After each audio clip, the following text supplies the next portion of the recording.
minute, Jack. This is a friendly celebration. I don't much like the way you celebrate.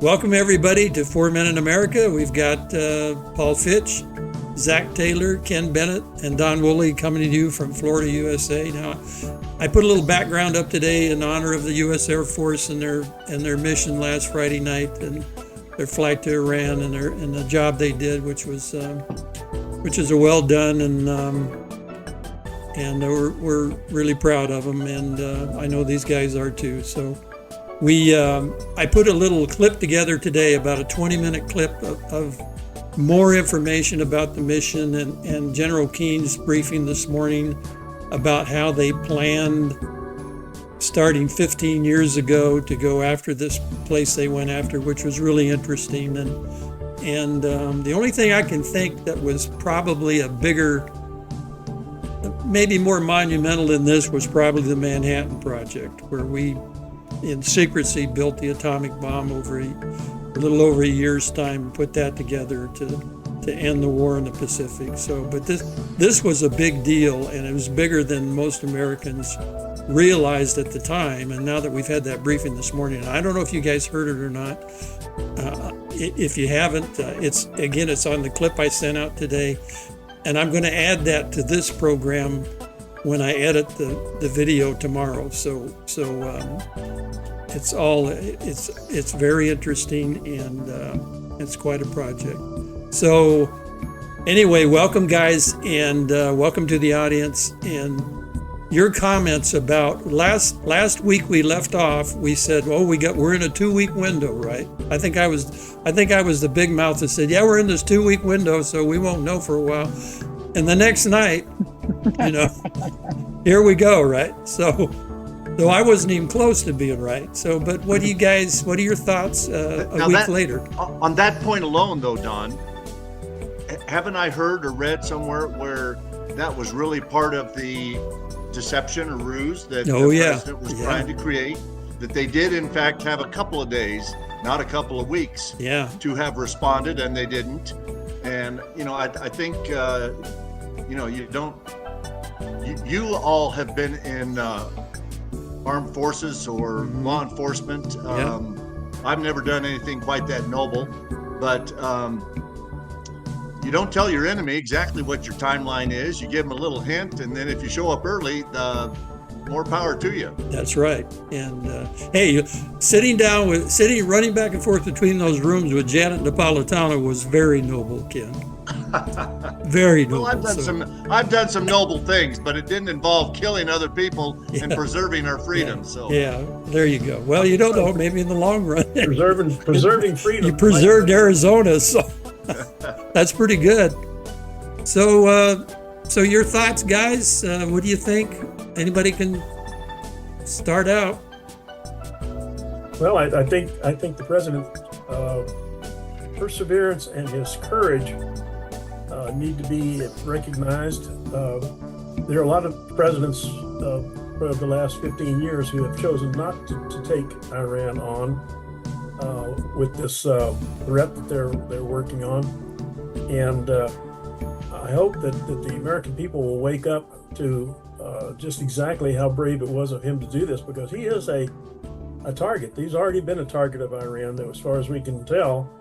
And we have information from our security people that there are hundreds of Iranians in this country who got in here through the Biden administration's open door policy, who may or may not be setting up sleeper cells, or may not have already set up sleeper cells to be activated. And so it's not just the president. We're all at risk of some kind or another because of the perfidious approach of the Biden administration, or the Biden administration, or whoever it was that was running the country while Joe was wandering off into the woods.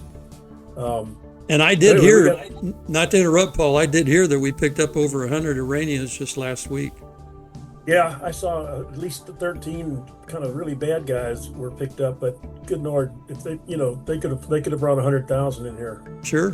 Out of 10 million, 100,000 is a drop in the bucket and an easy number to get across the border when there's nobody guarding the border. So I don't know. I hope I'm wrong, and I hope that they all just slither back to Iran, because maybe the change of regime will happen, and we can get real Iranians back in there. Iran was a very Western country up until the overthrow of the Shah, and they were very pro-U.S.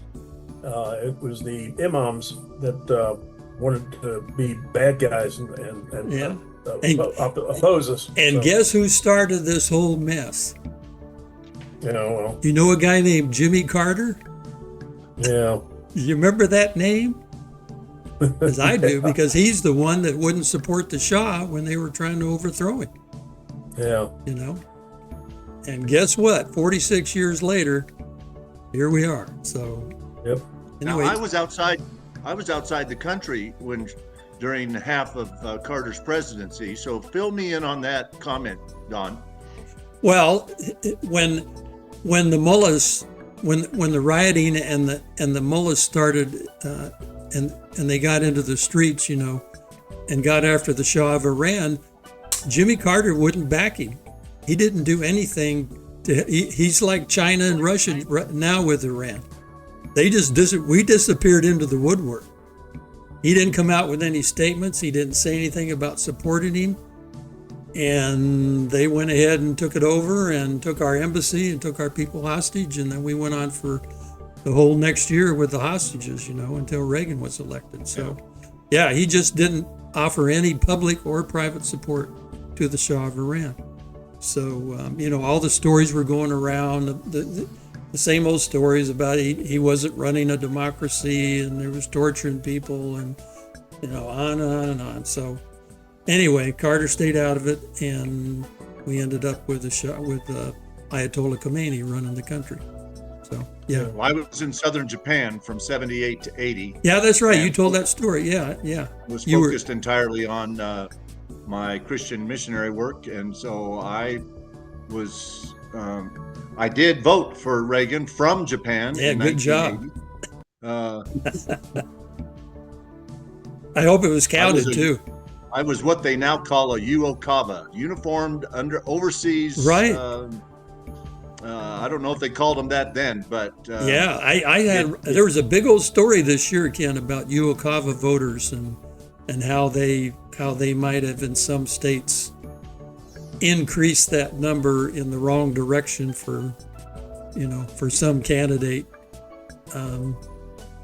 They played with those votes too. So anyway, it's called UOCAVA now, right? Exactly. So you're right. So, well, good. You voted for Reagan. So, Zach, what are your thoughts, young man? Oh, probably a little unconventional in the present company. I need to explain that my basic background involved real-time intelligence. Right. In other words, knowing and understanding what was happening and what was about to happen. So I lived through our little adventure in Iraq and the taking out of Saddam Hussein. There you go. And the justification for that was weapons of mass destruction. Mm-hmm. And I also recall in that time frame the mentioning of Iran working to have a nuclear weapon. And that has persisted. And it finally came out, I guess what it was about. It was before Trump took over this time. Mm-hmm. That they were pounding this. Iran is going to be months away, or maybe a year away, I think it was, from having, and they were working on a weapon, and they were doing this and that. It was starting to sound familiar.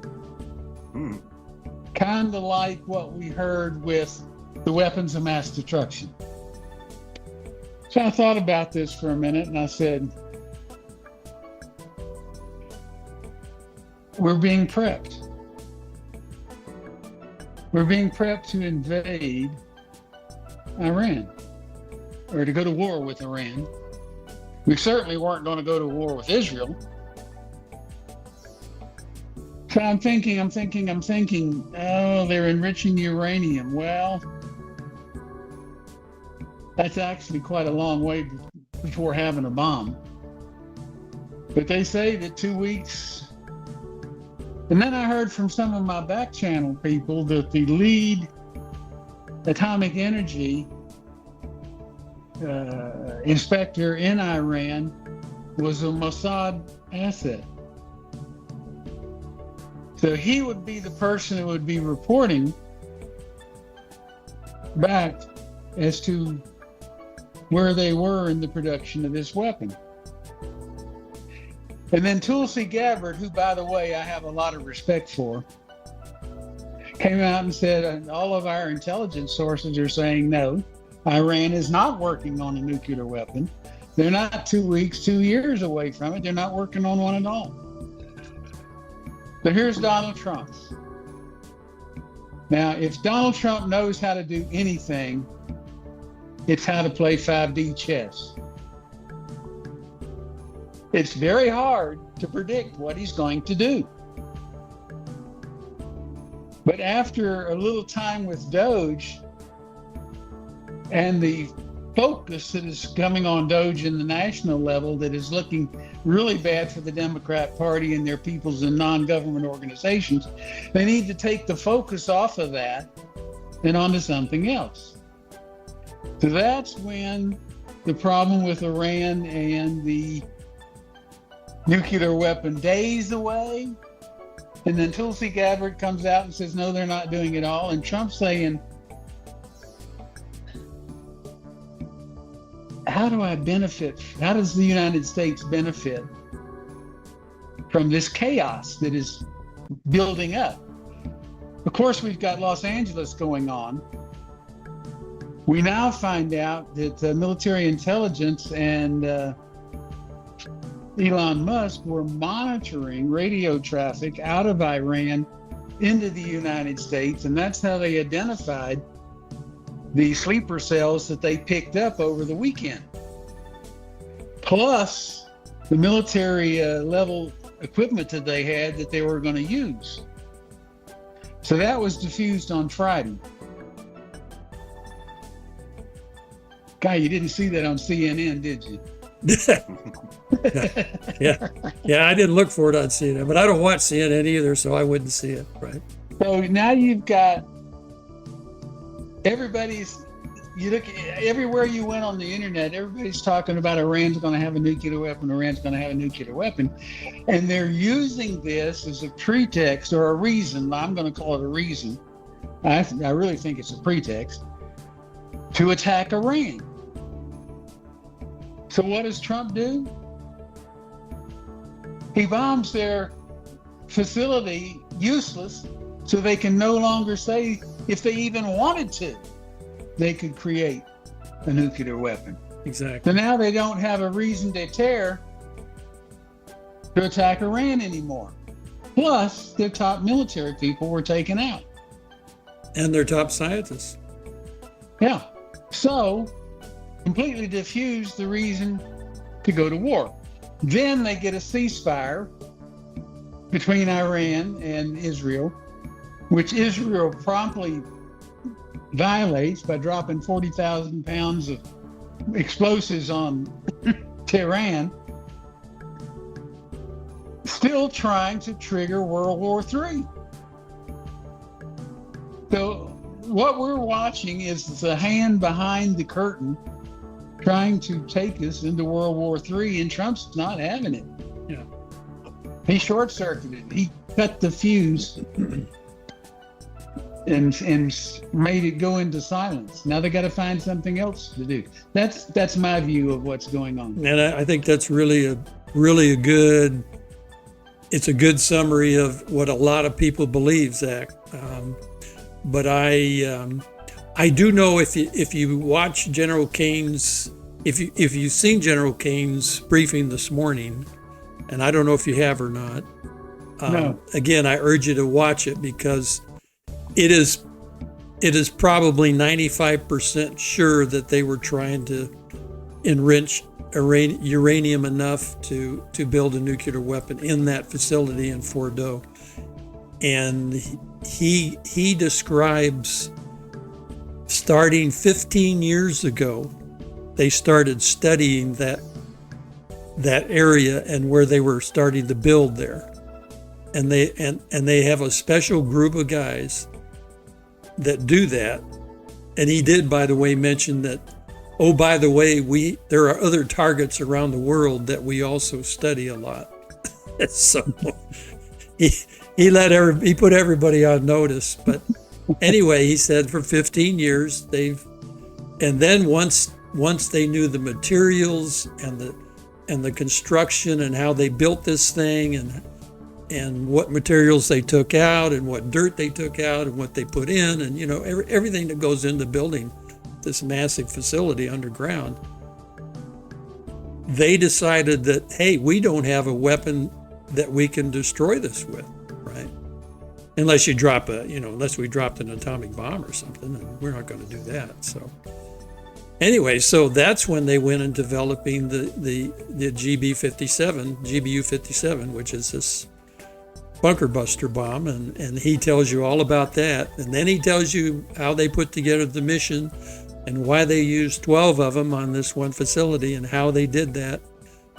And it's really interesting. And he does it all in 20 minutes. So I urge you to watch it if you can, because it's really good. So anyway, well, I look forward to watching that, Don. But what I'm hearing Zack say is that even with the differences that may have existed, difference in opinions within our administration, Tulsi in March saying that, they weren't, and then Trump saying she was wrong and whatever. But what I'm hearing Zack say is that even with or because of those differences, maybe, he kind of came at it at a whole different angle and took out that facility so that couldn't be a point of argument within the administration or otherwise, right, as to whether we need to, quote, start World War III. Yeah, whether it was whether they were doing it or whether they weren't, it didn't matter. It didn't make any difference. He wiped it off the map. So yeah, right. So whatever you believe, yeah, interesting, Zack. Thank you for that perspective. Yeah, and he and I think a lot of people. I'll bet you 10-1. Lindsey Graham went into a room the other night, last Saturday morning somewhere, and he went in there and started crying because he couldn't. Pounding his fist on the table and crying, yeah. Because no war. Because there's not going to be any war, right? He can't believe it, right? So. However, I will throw out something that was interesting. Somebody commented on, and that was the fact that this facility. Okay, the Iranians said yes, they had uranium, and they were going to make a nuclear reactor to power the country. That was peaceful nuclear use. And, oh yeah, sure. And somebody said, well, why did you have to put your facility to build this peaceful nuclear use 300 feet underground, yeah, under a mountain? Yeah. So whether they really had a bomb in mind or didn't have a bomb in mind, there's still enough, if it waddles and quacks, it's probably a duck. I don't know. Well, let me ask you. That's a good point. Where did the uranium come from? Oh, I think Hillary gave it to him. Hillary gave it to him. No, she sold it to him. Sold them to him, yeah. Yeah, we think, right? Well, we say we gave it, Zack, because Obama shipped him $1.7 billion on a pallet of cash, and then Biden gave him $16 billion, cleared their debt off or whatever he did to give them the $16 billion, right? So more or less, we didn't even buy it from, or they didn't even buy it from us. We paid them to take it from us. We bought it for them. Yeah. Yeah. Well, we actually paid for the upping the ability of the Houthis. Yeah, there you go. All right, now let me throw something out here you may not have known. You remember when that container ship got turned sideways in the Suez Canal? Yeah, Oh, yeah. Evergreen. Yeah, the Evergreen. Yeah. Why did that happen? See if it would work, I think. Block See the how Suez long- Canal, right? So if they accidentally found some nuclear warheads in those containers, what do you think they'd have done with them? Mm. Did they look in the containers while it was They took blocked every single one off of the ship and opened it. in order to get it? They took them In order off to get in it- order to get it up in the water, what right, else- so they could get it So loose. what else did they find besides those weapons of mass destruction? Yeah. Did they find weapons of mass destruction? Yes, they did. That Okay. was yes. Yeah. Well, there you go. And who made those? Do we know? I If, don't if know. they said, if they said, I don't remember. Yeah. Evergreen has been a CIA name for many, many years. I don't know if that's still true or not, but I'll tell y'all an interesting little story. When I first got to Phoenix in 1985, I had my Bonanza, and the guy that helped me move, he and I were going to go down to Davis Mountain and see the Boneyard. We both flew airplanes and wanted to go down and see the Boneyard. So we took off from Phoenix and flew down to Tucson. And I called Tucson Approach and I said, we're going to come in and land at the Boneyard. And there was a hesitation, which these air traffic controllers, they're pretty sharp guys. And there was a hesitation. Then he said, well, do you have the base commander's permission to land? And I said, no. And he said, oh, then I wouldn't do that because that's an active Air Force. And they're not going to be very, very happy to see you. So we said, okay, we won't do that because I'd like to keep my airplane and stay out of jail. So we turned around and we went up to the Pinal County Air Park, which is up between Tucson and Phoenix. And it's where it's a big storage yard too, but for commercial aircraft. But we landed and Bubba comes out. And you can picture Bubba with his baseball cap, his belly hanging over his gun belt with the 38 special rounds all around the west of it, and his sidearm hanging down. What do you boys want? And I looked at my buddy Kent and I said, well, I want a Coke. What do you want? And he said, yeah, that sounds good. So he invited us in. Well, as we go into the shack there, all these pictures are on the wall of airplanes and helicopters and ships, and they all say Evergreen on them. And Bubba says, a lot of people think we're CIA, but we're not CIA. And I looked at my buddy and I said, okay. So we went in and we had our Coke. And while we're in there, Bubba says, boy, a lot of people sure do think we are CIA, but we're not CIA. And I said, okay. And so we had our Cokes and we left. And as we were walking back to the airplane, Bubba says, some people think we're CIA, but we're not CIA. So we got in the airplane and we took off, headed for Phoenix. And after I got the gear up and got us all cleaned up for a second, I looked over at Kent and I said, they're not CIA. And he said, oh no, I know they're not CIA because Bubba told us so. So, 3 times, bring right? that up for what it is. But let me finish the story. Oh, go ahead. Sorry. The ship that those containers were on was jointly owned by the Clinton Foundation and Walmart. Interesting. And in the process of unloading, they found almost 2,000 children. I did hear that. I heard they found children on there. Yeah. I never heard the number, but I heard they found children. Yeah. My youngest, one of my children just returned from overseas. I don't know if any of you have seen the movie Sound of Freedom, about the story of Ballard and Operation Underground Railroad. Our youngest son does that. He does it for or with a organization out of Australia. And he just returned a couple days ago from a 3-week operation overseas, and they rescued 54 girls. Wow. Terrific. That's great. Well, just tell your son, Ken, that down here in Florida, they just rescued 60 kids from an operation in southern Florida. The U.S. Marshals did. Wow. So they're busy doing that all over the place. Yeah. Well, his organization out of Australia, it's called Destiny Rescue. He's not an owner or high up at all. He's just an operative that goes out on these missions. But they just passed their 50,000th rescue as an organization. Wow. But they say that there are 2 million women and girls, mostly some boys, captured into sex trafficking or human trafficking every year worldwide. Oh yeah. So it's a drop in the bucket. But if you've ever heard the story of the old man walking on the beach, throwing grounded starfish back into the ocean, and some little boy's watching him and says, "Mister, there's thousands of these starfish up here. You throwing, 50 or 100 back, not going to make a difference." And he looks at the boy and throws one starfish back in the water and says, "It made a difference for that one." There you go. Yeah. Yeah.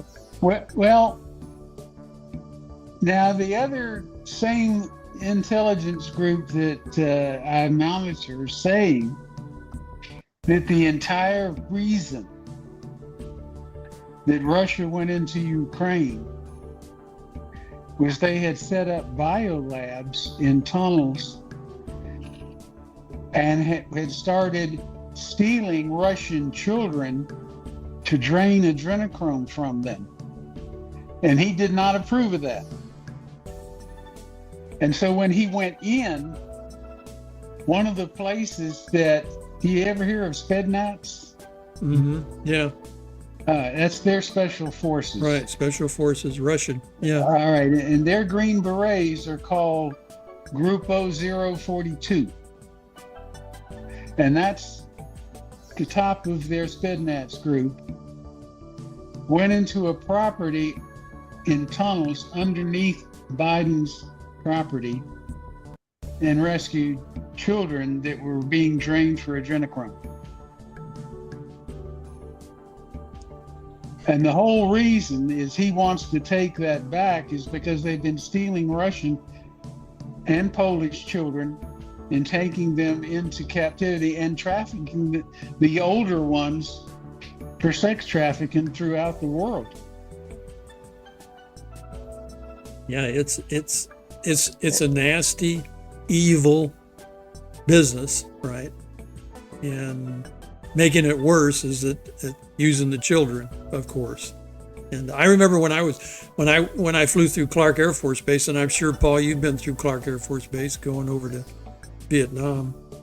A brief stop. Yeah. I stopped for a couple days before I could get a C-130 up into the country, but they had a big problem of Filipinos trying to kidnap American kids off that base,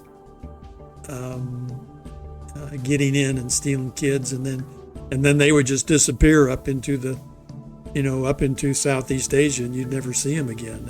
And so all the parents, they had civil service people over there with their families, so they were on high alert all the time to know where your kids are, stay with your kids, take your kids everywhere, don't take them off base.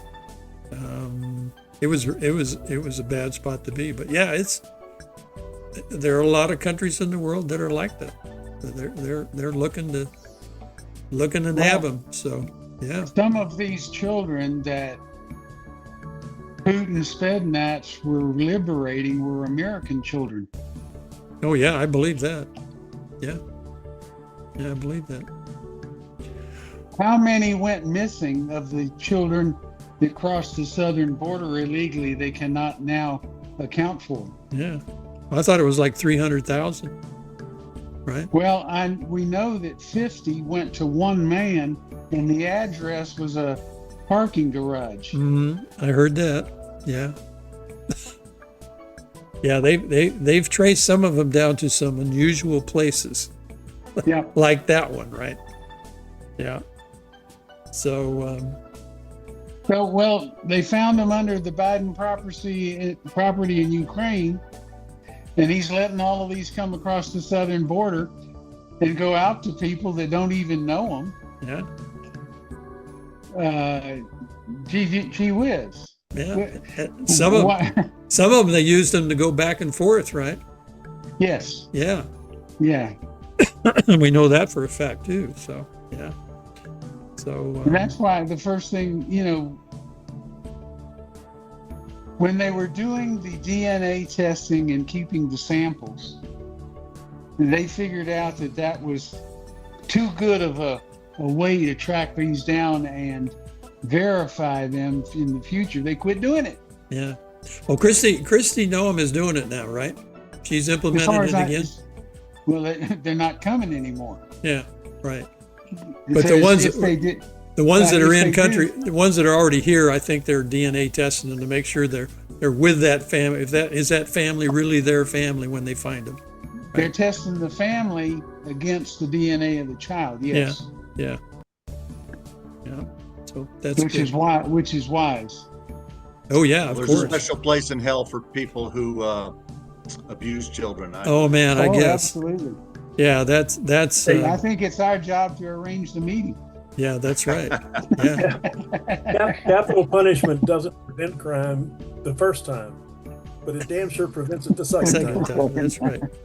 Yeah, yeah. That's a great observation, Ken.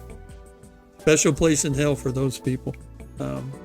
So listen, I wanted to tell you guys a little story, and I don't know if you know, the B-2 bomber, of course, is basically a flying wing, right? On your left shoulder. Yeah. Well, there was a guy named Jack Northrop who founded the Northrop Corporation, right? His dream always was to engineer and develop a flying wing. Yeah. And in 1949 and 1950, he built a propeller-powered flying wing. It had 4 engines, and he also built a jet-powered flying wing. And that jet-powered flying wing was successful enough that the United States Air Force ordered 50 of them. And they were building those 50 flying wings up in Palmdale, California. Oh. Well, Boeing got involved with all this because they wanted the U.S. Air Force to buy their B-47s. The B-47 was post B-36, pre B-52. And it turned out that they convinced the United States government and the Air Force to cancel the contract with Northrop and take the B-47s. So Jack Northrop said, okay, well, he was so upset that he had all 50 of the ones that they had built or were building destroyed, just scrapped, torn all apart and got rid of them. But now, here we are 70 years later, we've got a Northrop flying wing flying around the country doing a big job Friday night. So I think that's a pretty interesting story. He would be pretty proud of Northrop for going ahead with, and of course this B-2 is a stealth version of the one, but the original flying wing, the XB-49, was really pretty stealthy. If you watch the videos of it on YouTube, and they have some old videos, it's pretty neat. It was fast. It was much faster than anything, and much faster than some fighters at that time, and pretty maneuverable, and could carry a large payload because you don't have a fuselage, you don't have a tail section, all you have is the wing, so you can carry more. You have more lift than the regular airplane, so they can carry more than their weight. So. After 31 years in the U.S. Air Force, my father-in-law worked for Northrop. All right, good for him. Yeah. So. Yeah, my old company, Litton Industries, who I worked for before I worked for Raytheon, was purchased by Northrop Grumman. Northrop merged with Grumman. Yeah. Of course, they all merged with somebody, right? So yeah, that's good, Ken. Yeah, Northrop was, and they're still doing a lot of. Some people don't think they're doing good things. Some people absolutely hate defense contractors, but when things like Friday night happen, you like defense contractors. Well, we're going to call that an unintended consequence. Yeah, there you go. Yeah, or an intended one, right? The one you just told about scrapping the flying wing and the intervention Uh-huh. of Boeing is usually the way government contracting goes. Oh, I know. Oh, it is a dogfight. Oh, I know, Zach. Yeah, and I'm sure it was.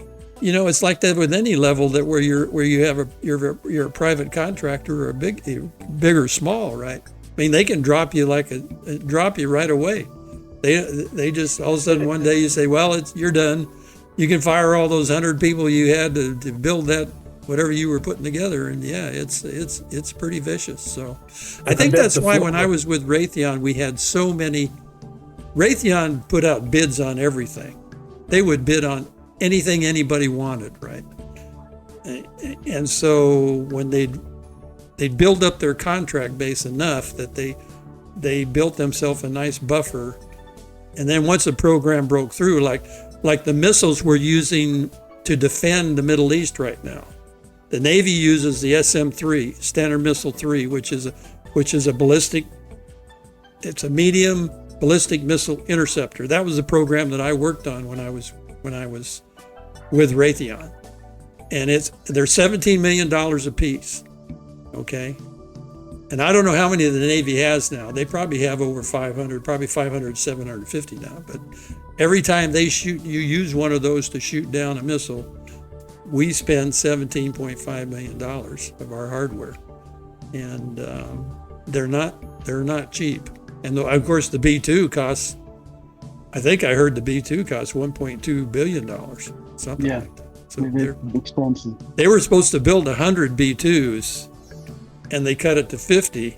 And you're talking about contracts, and they ended up with 15. And 2 of them have crashed, so they have 13 now. So when they send 7 of them to Iran, that's more than half of what we have. So you have 6 left to send somewhere else. So we don't have a lot, but we have B-1s. Reagan resurrected the B-1 after Jimmy Carter canceled the B-1 bomber. Reagan resurrected it, built 100 of them, and we also have the B-2s. And of course, we keep reinvigorating the B-52, which they're putting new engines on now, and putting new airframes in them. So we still have a lot of B-52s, B-52Gs. So, wasn't it Clinton that was some kind of strategic arms limitation treaty was cutting B-52s in pieces? Oh yeah. You had to have them. You had to park them in the open, and see that's part of the SALT talks, Zach. That's the interesting thing that was going on with Russia when Ukraine sent the drones in to after their bombers. Okay, now regardless of how many they destroyed, and I don't think they destroyed more than one, but they say they got 40 of them, which isn't true. But it doesn't matter. That the SALT treaty, one of the conditions of the SALT treaty was you had to park your bombers in the open.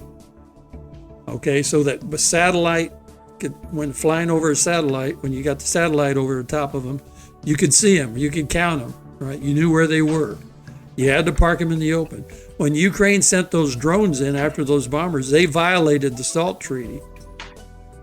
And that's one of the reasons Trump has pulled back on Ukraine, because of that violation of the SALT treaty. But yeah, at one time the Clintons, they were chopping them up. Some of the older models, the ones we used the A models in Vietnam, and most of those have been destroyed or chopped up. So the model now is the G model, which is a pretty elegant, still a pretty elegant airplane. Got a lot of special electronics on it. Yeah, so a little aviation history. I watched a video of the mass takeoff of the B-52s. I think one of them went into the air every 4 seconds. Something like that, yeah. And the first one would peel right, one would peel left, one would go straight ahead. Yeah. And then they would triple out like that, and it was just as far as you could see was B-52s lined up to take off. And I said, "Oh my God, look at all the fuel those guys are burning." Oh yeah. Yeah, they do burn a lot of. Yeah, they burn a lot of JP4. Yeah, Yeah. What boy, that what was model, impressive. Don? What model B-52 would my mom's second husband, after Dad died 7 years ago and she remarried, he was flying a B-52 in the Med in 1966. What model would that have been? Oh, that would probably be an A or a B model. A or Yeah. B? Probably an A or a B. Yeah. Yeah, exactly. Yeah, so he was a B-52 pilot, huh? Yes, in fact he was on the right seat on the one that went down in the Med, and they lost 4 nukes, or they lost 1 into the Med and 3 into southern Spain, the Palomares incident. Mm-hmm. Yeah. He was being refueled, and they still to this day don't know which plane caused the explosion on the other. Yeah. But killed all 4 airmen on the refueling tanker, and he was one of only 4 of 7 that survived on the B-52. He ended up in the Med himself and saw where the nuke went into the Med. The other 3 landed on land in Palomares, Spain. It's called the Palomares incident, and yeah, he was on that flight. Did they try to recover that nuke? Oh, it was the largest recovery effort of the U.S. Navy in our history. Yeah, I bet. Yeah, they don't like. Apparently, the Med is quite deep, and they recovered that nuke from the Med, and Wow. it's a big deal. Wow. But I was 7 years old. I don't remember much about that. So Yeah, I wonder what kind of. I wonder if it was a. It most likely wasn't a KC-135 tanker. It was probably a KC-97, which was really a converted B-29 airframe that they used, that they converted into a tanker type airplane. So, well, they were refueling his B-52. He was in the right seat. The other pilot was flying, but he was the senior officer. And all of a sudden, there was an explosion on the one, and it traveled down and blew up the other. And he ejected and broke his arm coming out of the cockpit and knocked him out. But he woke up coming down. His parachute was on fire, and he saw the special colored parachute of the nuke that went into the Med, and the other 3 landed on land. wow, But, what a story! yeah. So, Wow. yeah, that's fantastic. Exciting. It's a small world, right? Yes. Oh, yeah. How everybody's kind of connected when you start talking about things. Yeah, I knew a guy in Green Valley, Paul, and I don't know if he's still going to the club meetings or not. He was a B-52 pilot. He had just moved to Green Valley before Patty and I moved to Florida, and he flew out of Utapao, which was the B-52 base in Bangkok, right, close to Bangkok. Rough duty. Yeah, rough duty. Yeah. Well, I tell you, when they first started that Linebacker 2 over Christmas in 1972, I think it was,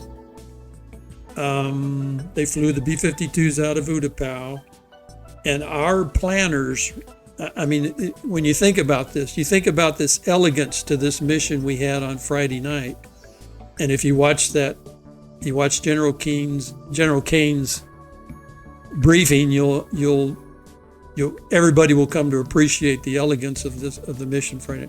But the missions we started in 1972, they had those B-52s fly the exact same flight path for more than 5 days in a row on their missions to go bomb the North.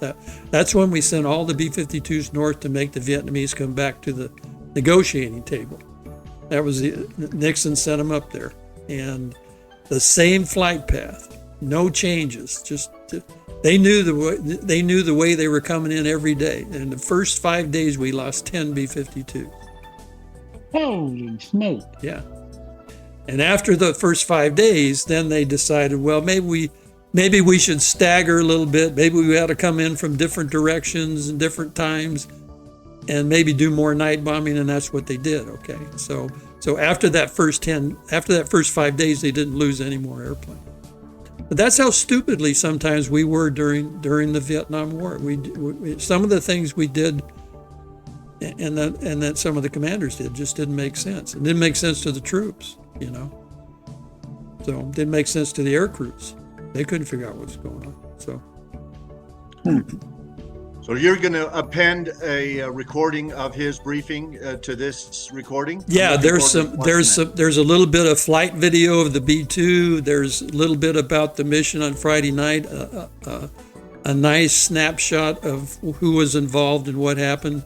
And we haven't mentioned the submarine shooting off 30 cruise missiles, which is pretty cool too. It turns out that if you look at my shirt I'm wearing, if you see the collar, you see the Tomahawk? Oh, is that what that is? That's when I worked on I actually built the guidance sections for Lytton for the Tomahawk missiles in Salt Lake City. And that's where the Lytton plant is. And we put together the guidance sections for the Tomahawks. Now it's owned by Raytheon, and they're all built down in Tucson. But Tomahawk's a great cruise missile and long-standing, long-used, shoot it out of submarines, destroyers. You can drop it from airplanes. You can do all kinds of things with it. But yeah, they used 30 of them on that one. I guess they used them on that one site. So there's another kudo to our guys, our Navy guys. Good job, Navy. One of the things they mentioned on that briefing, Don, guys, was that the cruise missiles were launched an hour and a half before the B-2s got to the site. Mm-hmm. Yeah. There was that kind of timing coordination that the B-2 was still probably somewhere over Europe when the Tomahawk missiles were fired. Yeah. And then they took out anything that might have been a hazard to the B-2 crews. And then they went in and were able to do their precision bombing relatively unscathed. Not even knowing that the cruise missiles were coming, or the B-2s, right? Right. Yeah. Well, So, but anyway, to answer your question, Ken, yes, it'll be at the end of this video, and we're right at 45 minutes now, so we can we can wrap probably things keep up. this a little shorter. Yeah, and I can put the tag on there. I've got it all set up to clip together. So go ahead, Zach. You got one more comment? Not a single American military person was injured. That's right. Yeah. Yeah, that's the wonder of the whole thing, and that includes the guys in the UAE that were shooting the Patriots at the incoming Iranian missiles. So General Caine talks about that a little bit too in the full briefing. So anyway, thank you guys for joining today. Thanks, Ken. Thanks, Zach. Thanks, Paul. Thanks everybody for watching. This is 4 Men in America. God bless America, and God bless you guys and your families, and take care of yourselves. I hope you all can make it next week. Planning on it. Let's see, what day would that be? Next week would be July 3rd, right? Yeah, and July 4th is when everything is going to happen. Yeah, yeah, that's right. So we'll have a lot to talk about July 3rd probably, and we can celebrate. We'll have some fireworks background or something for you. All right. All right. Okay, guys, you take care. Thank you all. God bless. Thanks, everybody.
If you'd flip this over, thanks. Let me next move to a walkthrough of the GBU-57 massive ordnance penetrator weapon and share a little bit about the planners who did this and their work on the weapon.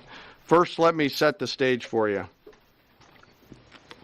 There's an organization in the U.S. called the Defense Threat Reduction Agency, DTRA.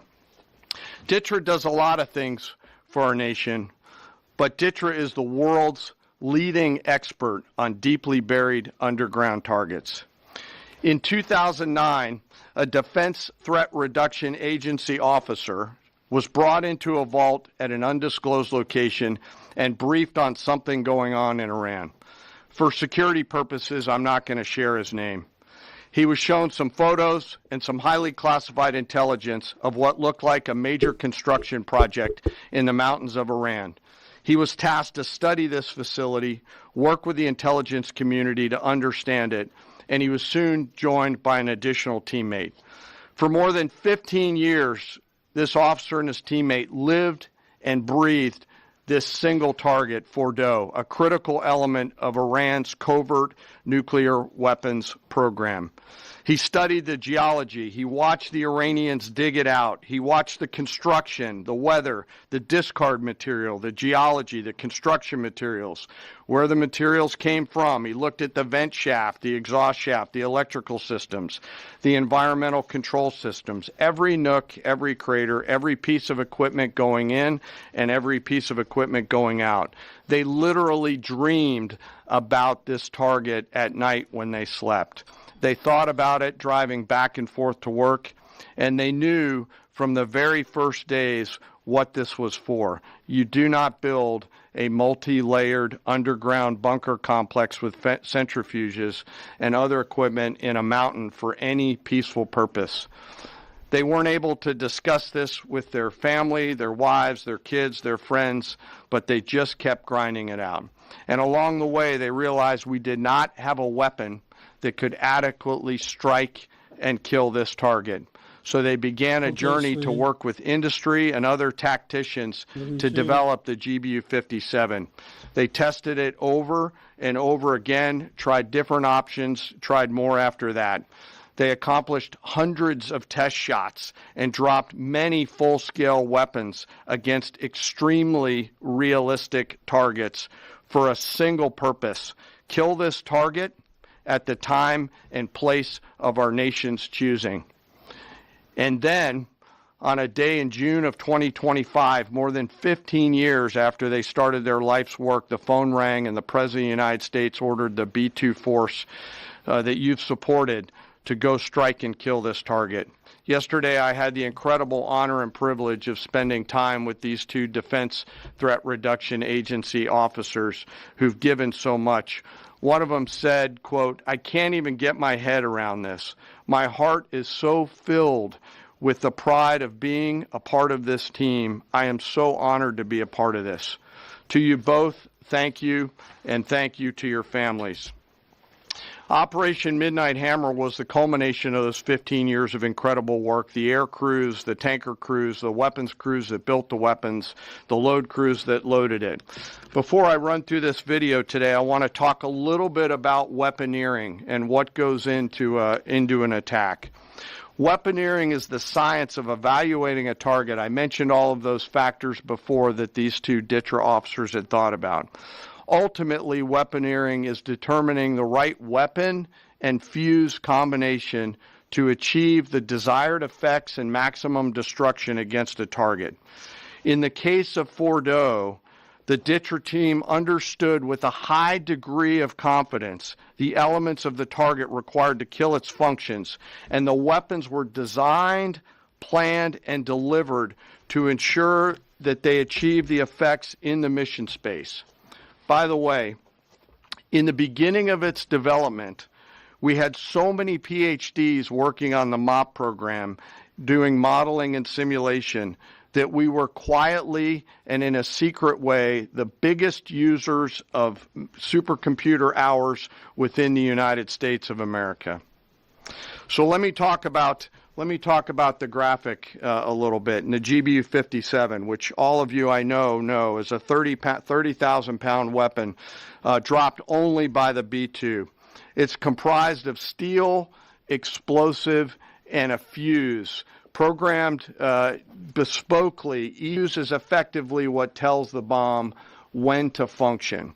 A longer delay in a fuse, the deeper the weapon will penetrate and drive into the target. So on Fordo, in June of 2008, you can see these 3 holes. Depicted here is the main exhaust shaft with 2 additional ventilation shafts on either side. The United States decided to strike these 2 ventilation shafts, as seen here on the main graphic, as the primary point of entry into the mission space. In the days preceding the attack against Fordo, the Iranians attempted to cover the shafts with concrete to try to prevent an attack. I won't share the specific dimensions of the concrete cap, but you should know that we know what the dimensions of those concrete caps were. The planners had to account for this. They accounted for everything. The cap was forcibly removed by the first weapon, and the main shaft was uncovered.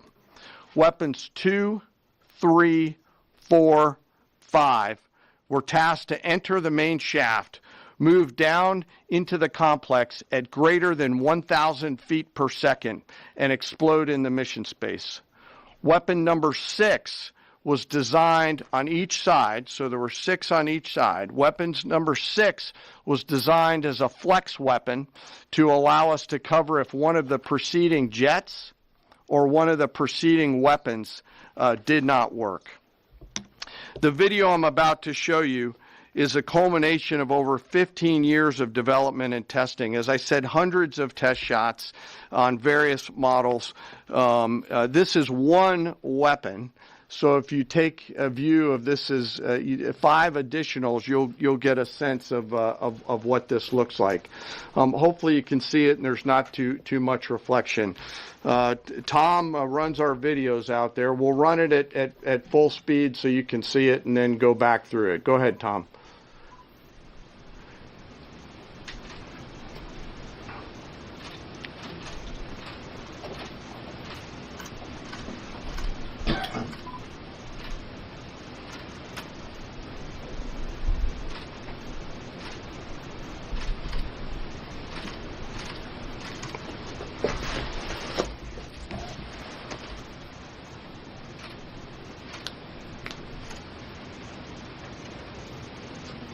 Keep it going for a minute. You'll see inside the mission space.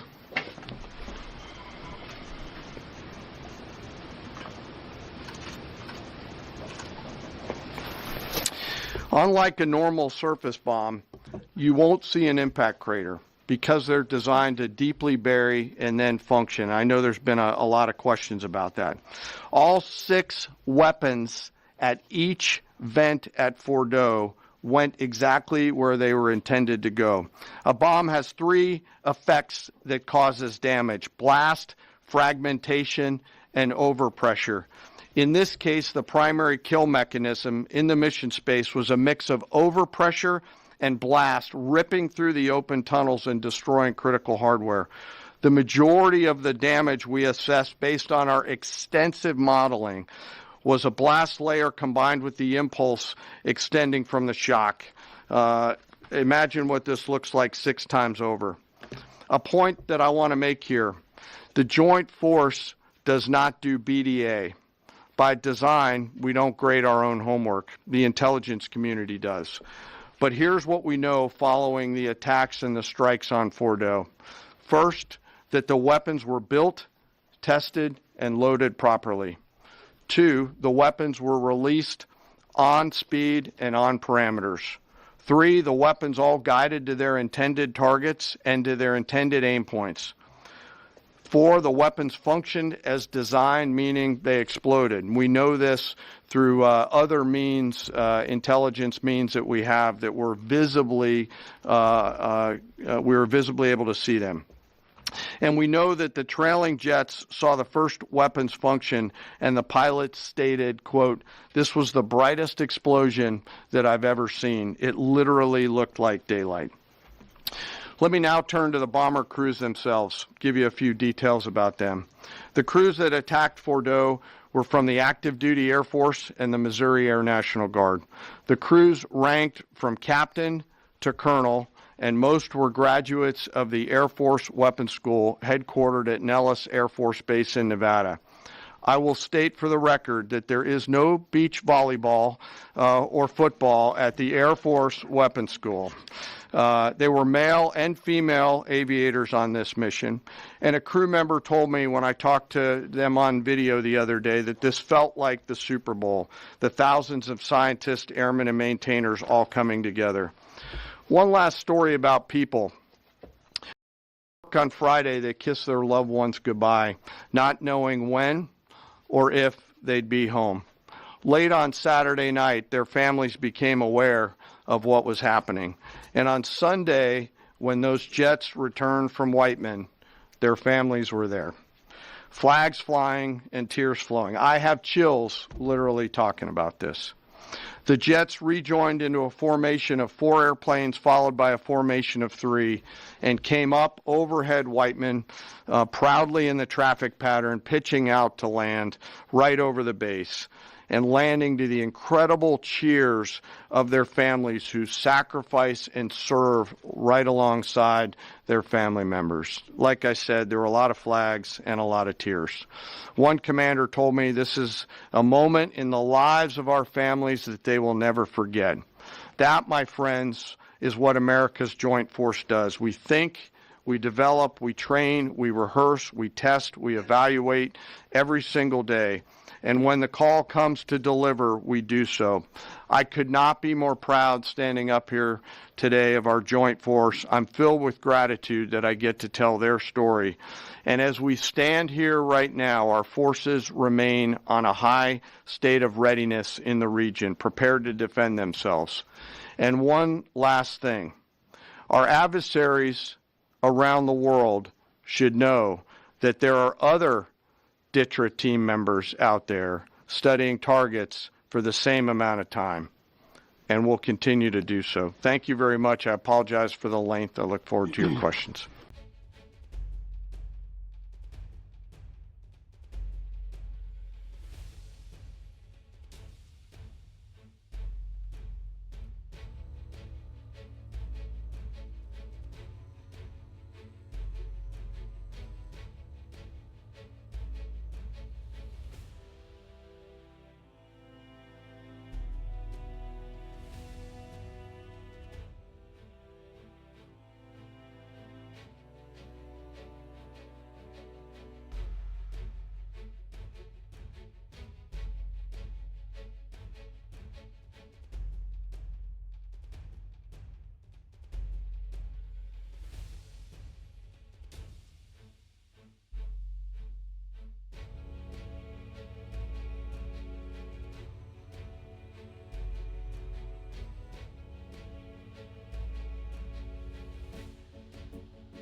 Pure adrenaline.